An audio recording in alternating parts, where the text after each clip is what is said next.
Hello guys, మనమైతే ఇప్పుడు అల్లరి నరేష్ గారి మరొక సరికొత్త మూవీ అనమాట. తనని కొత్త యాంగిల్లో చూపించబోతున్న మూవీ.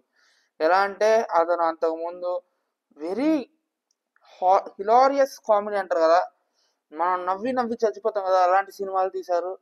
మహర్షి లాంటి మహేష్ బాబు గారితో కొలాబరేషన్ అయ్యి మంచి లైక్ ఒక సెంటిమెంటల్ మూవీ అయితే తీశారు. ఇప్పుడు మళ్ళీ ఇంకో కొత్త రకంగా కమర్షియల్ మూవీ అయితే తీయబోతున్నారు అనమాట. సో మనం అయితే దాని ట్రైలర్ అయితే వచ్చింది, దాన్ని అయితే మనం ఇప్పుడు రియాక్షన్ ఇద్దాం. ఇప్పుడైతే ట్రైలర్ని స్టార్ట్ చేద్దాం.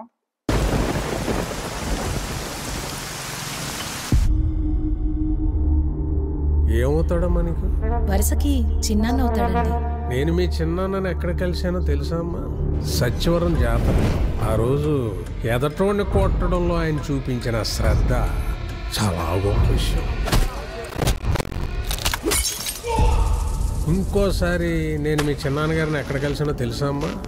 ఓ బ్రోతల కోసం మా పోలీసుని కొడుతుంటే ఆయన ఆపడానికి మధ్యలోకి వెళ్తే నన్ను కూడా తోసాడు.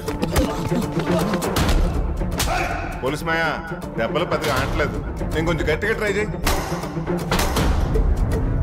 మనిషిలో బీపీ షుగర్ కొలెస్ట్రాల్ కొనడానికి మిషన్లు వచ్చాయి. మూర్ఖంతో కొనడానికి ఇంకా రాలేదు. ఒకళ్ళు ఉంటే ఈ విషయంలో బోర్డర్ దాటేస్తుంది. నాకు ఒక అమ్మాయి చాలా బాగా అనిపించింది. ఎవరు చిన్నాన్న అమ్మాయి?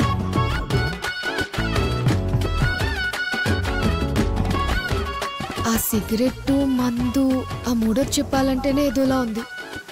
మానేయచ్చు కదా. ఈ రోజు నుంచి మందు సిగరెట్ అన్ని బంద్. నాకు ఇక్కడ దాకా ఏం అర్థమైందంటే, ఈ మూవీ దేని మీద బేస్ అయి ఉంటుందంటే, ఒక మనిషి ఎన్ని తాగుడు అలవాట్లు ఎన్ని అలవాట్లు ఉన్నాయో అవన్నీ ఒక అమ్మాయి కోసం మారిస్తే ఎలా ఉండబోతుందని ఈ సినిమా ఉన్నట్టయితే అనిపించింది. నాకు ఇంకోటి మంచి విషయం ఏంటంటే, అక్కడ ప్రసాద్ బెహ్రా ఉన్నాడు కదా, ఆయన ఈ మూవీలో ఉన్నాడు అనమాట.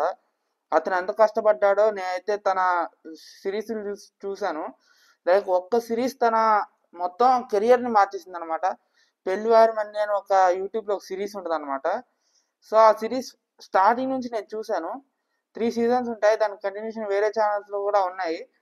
So excellent series. ఆ సిరీస్ తనే రాశాడు, తనే డైరెక్షన్, తనే మెయిన్ రోల్ కూడా. సో ఆ సిరీస్తో మన ఒక మూవీలో కూడా డెబ్యూట్ ఇచ్చాడు అనమాట.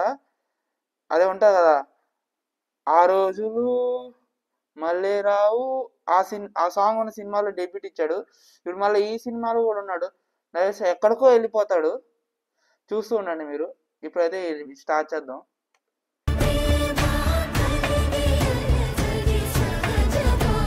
ఎప్పుడు నా గురించి ఆలోచిస్తావు కదే, ఎందుకో నీ గురించి ఆలోచించాలనిపిస్తుంది. ఏదో అమ్మాయి అంట పడుతున్నట్టున్నావు.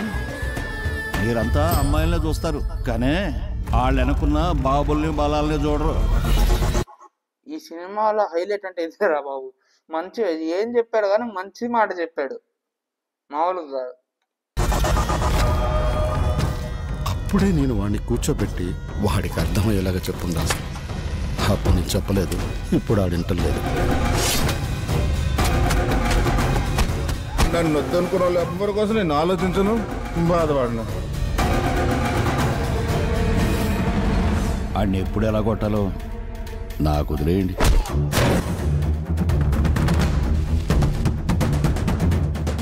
సంఘంలో ఉన్న అందరి ముందు చెప్తున్నా, మార్కెట్లో ఉన్న ప్రతి గోడను పెట్రోల్ పోసి తగలబెడతా.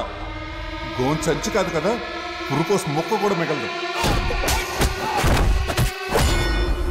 నువ్వు కోరుకున్న జీవితం ఇది కాదని నాకన్నా నీకే ఎక్కువ తెలుసు.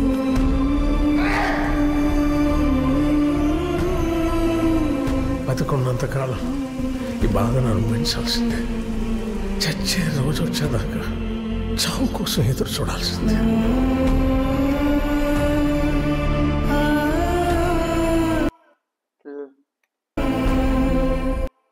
లాస్ట్కి ఈ మూవీని అయితే స్టార్టింగ్లో ఒక మారిపోయిన అమ్మాయి కోసం మారిపోయిన చెడారులు అట్లని వదిలేసిన వాడిలా స్టార్ట్ చేసి ఎండింగ్లో ఒక సెంటిమెంటల్ మూవీ అన్నట్టు చెప్పాడు అనమాట.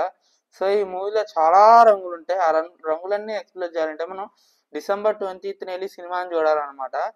నాకైతే కొంచెం ఎగ్జైటింగ్గా కూడా ఉంది, కొంచెం డౌట్ కూడా వేస్తుంది అనమాట. సో మనమైతే December 20th అందరం థియేటర్కి వెళ్ళి అయితే దీన్ని ఎక్స్పీరియన్స్ చేద్దాం. అప్పటి వరకు సెలవు. Signing off master memer.